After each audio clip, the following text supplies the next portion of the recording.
Hello नमस्कार दोस्तों, मैं अनिल राठौर आप सभी का आपके अपने YouTube channel Hindi net achievers में स्वागत करता हूं। दोस्तों, आज मैं बाणभट्ट की आत्मकथा उपन्यास लेकर आया हूं जो हजारी प्रसाद द्विवेदी का रचित उपन्यास है। यह 1948 में लिखा गया था। दोस्तों, यह यूजीसी नेट के सिलेबस में लगा हुआ उपन्यास है। इससे पहले दोस्तों मैंने 4 उपन्यास के वीडियो अपलोड कर दिए थे, जिसमें गोदान उपन्यास परीक्षा गुरु, यदि आपने वो नहीं देखा तो वो एक बार देख लेना। उसकी लिंक मैं डिस्क्रिप्शन बॉक्स में डाल दूंगा। दोस्तों, बाणभट्ट की आत्मकथा उपन्यास हजारी प्रसाद द्विवेदी का प्रसिद्ध उपन्यास है।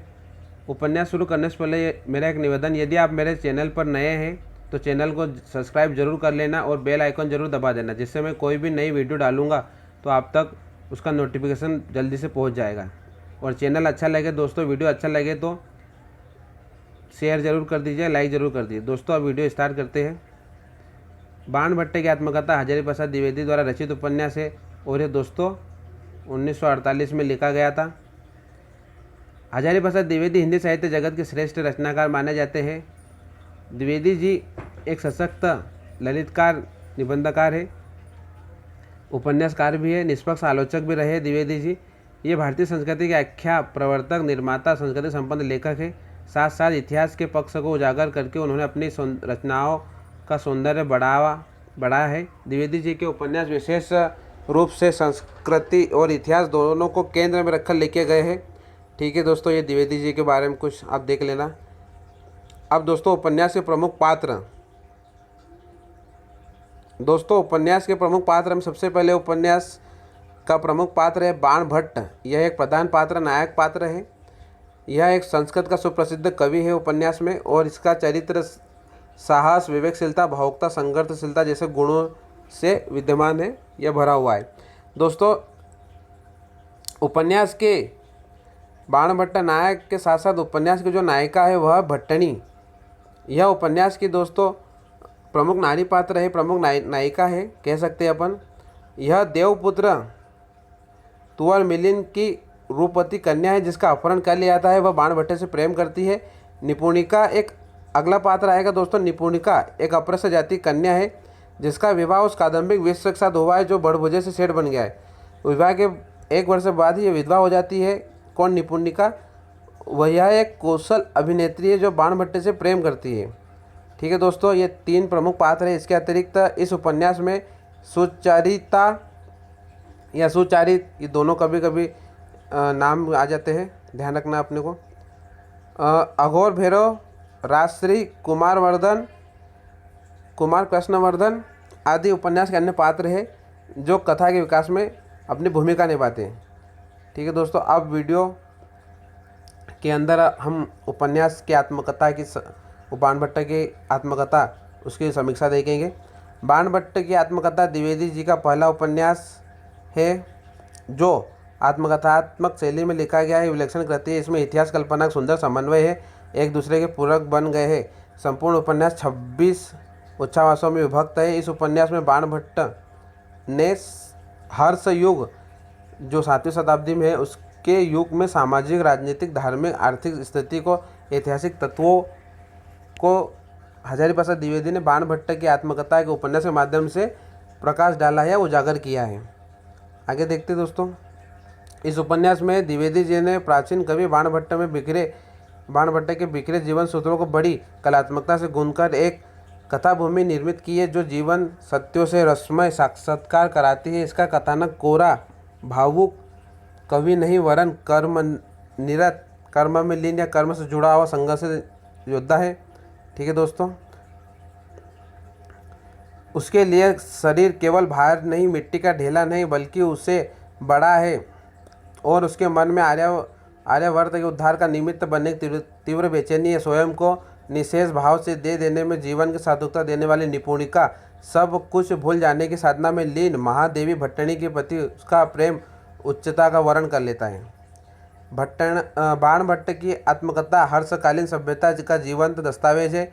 ऐतिहासिक उपन्यासकार को अतीत में प्रवेश करना पड़ता है। अतीत में प्रविष्ट होकर ही इतिहास को वर्तमान संदर्भों के साथ जोड़ पाता है। इस जुड़ाव में माध्यम से ऐतिहासिक उपन्यासकार अतीत को चित्रित करता है। कुल मिलाकर दोस्तों, कहने का तात्पर्य यह है कि यह अपना अतीत यानी कि ऐतिहासिक उपन्यासकार है। जो बाणभट्ट है और जो भट्टनी और जो निपुणिका, ये तीनों ऐतिहासिक पात्र है या ऐतिहासिक उपन्यासकार अपन कह सकते हैं। जो हर्ष 7वीं शताब्दी में जो हर्षकालीन या हर्ष युग में जो राजनीतिक, आर्थिक, धार्मिक परिस्थितियों को इस उपन्यास में चित्रित किया गया है। आगे अब देखते हैं उपन्यास में 7वीं 8वीं शताब्दी के भारत में जो दूषित प्रवृत्तियां पनप रही थी, उनका लेखक ने यथार्थ चित्रण किया है। दोस्तों आप समझ सकते हैं, लोग कर्मफल और पुनर्जन्म में आस्था न रखकर भाग्यवाद पर विश्वास रखने लगे थे। धर्म का स्वरूप विकृत हो गया था, उसमें भ्रष्टाचार, पाखंड बढ़ रहा था, धर्म के आड़ में अनैतिक कार्य होने लग गए थे। नारी के प्रति लोगों का दृष्टिकोण विशुद्ध भोगवादी हो गया था। लुटेरों द्वारा उनका अपहरण कर लिया जाता है और उनके राजाओं के अंतपुर में बेच दिया जाता था। नारी के प्रति सम्मान का भाव समाप्त हो चुका था।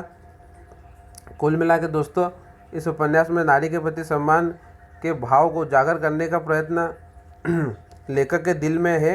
वह नारी के प्रति जो भी अत्याचार या उसके प्रति जो भी यहाँ अपमान होता था, उसको चित्रित किया गया उपन्यास में। द्विवेदी जी ने इस उपन्यास में सर्वत्र नैतिकता पर बल दिया है। दोस्तों वे कहते हैं कि व्यक्ति को उचित अनुचित का निर्णय अपनी विवेक बुद्धि से करना चाहिए। विवेक को लोक शास्त्र तथा गुरु से अधिक प्रामाणिक मानते हैं। साथ ही बाणभट्ट के माध्यम से स्पष्ट करते हैं कि व्यक्ति को विवेक, साहस, करुणा जैसे गुणों से विद्यमान होना चाहिए। दोस्तों यहाँ पर द्विवेदी जी ने इस उपन्यास में नैतिकता पर विशेष रूप से बल दिया है और व्यक्ति को अपने जो गुण रहते हैं, व्यक्ति के विवेक, साहस, करुणा जैसे गुण अपने भीतर विकसित करने चाहिए। आगे देखते हैं हर्षकालीन भारत का सांस्कृतिक रूप बाणभट्ट की आत्मकथा प्रमुखता से उभारा गया है। उस समय कला के सभी रूप अपने उत्कर्ष पर थे। समाज में कवियों और कलाकारों को सम्मान था। नाट्य, काव्य, संगीत, चित्र एवं मूर्ति कला को लोग मनोविद और उपयोगितावादी दोनों दृष्टिकोणों देखते थे। अभिनय के लिए प्रेक्षागृह बने हुए थे। राज दरबारों में संगीत, नृत्य तथा काव्य का बोलबाला था। अतः उस समय कलाकारों, कवियों को विशेष सम्मान प्राप्त होता था। आगे दोस्तों बढ़ते हम। बाण के चरित्र के विविध पक्षों को उजागर रखने वाली घटनाओं को उपन्यास में स्थान दिया गया है। उनकी उदात्त प्रवृत्तियाँ पाठकों को प्रभावित करती थी। नारी के प्रति दृष्टिकोण विशेष रूप से प्रशंसनीय है।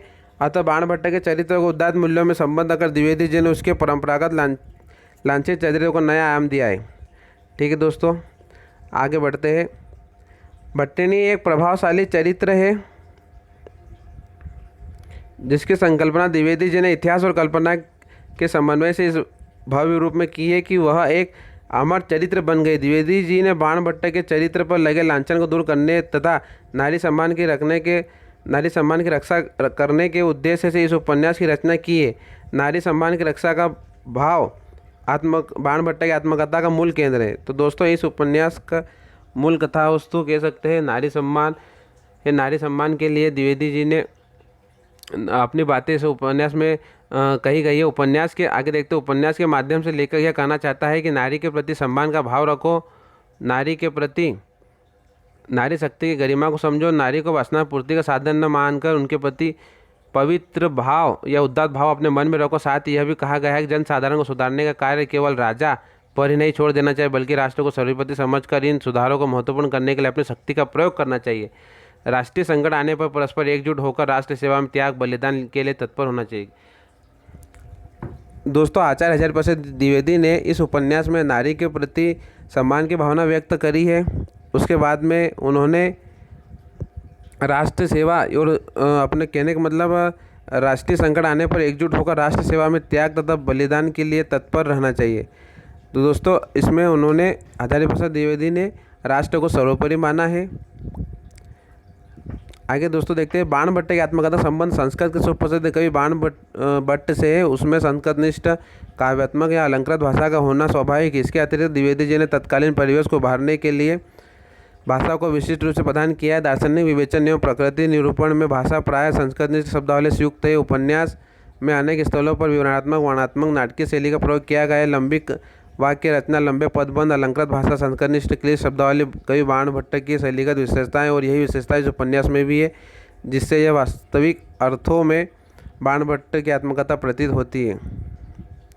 इस प्रकार हम कह सकते हैं कि बाणभट्ट की आत्मकथा हर्षकालीन सभ्यता एवं संस्कृति का जीवंत दस्तावेज है।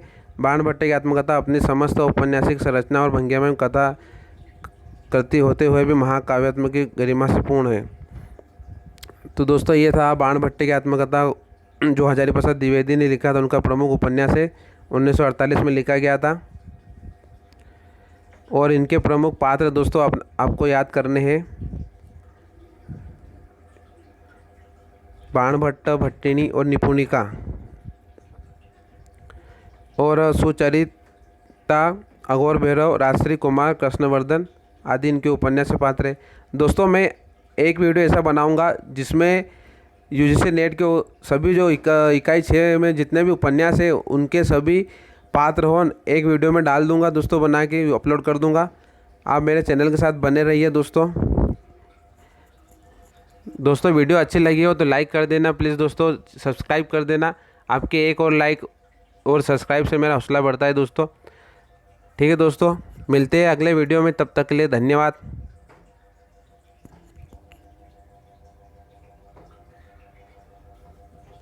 बढ़ेगा।